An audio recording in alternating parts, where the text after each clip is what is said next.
So guys, lumalakad siya. So, Nagalit siya sa nagagalit siya sa amin. Kasi Kaya, hindi namin siya pinansin. So, prank lang naman to. Pero, hindi na paparating na siya. Balik na naman to. Uy, yung bidi mo. Kaiyak yan. Hello. Uy, tika, ito lang yung nakita natin sa 7-Eleven, no? Oo nga, no. Sarap to kakainin. Oo. Pero ang mahal ito. Sa akin yan. Galing. Kay Lola to kaya.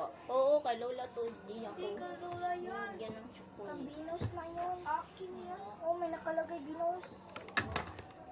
Asa yung paypay? Pag yung paypay, minit na. Ay, nakalang dyan. Ano nangyari sa inyo?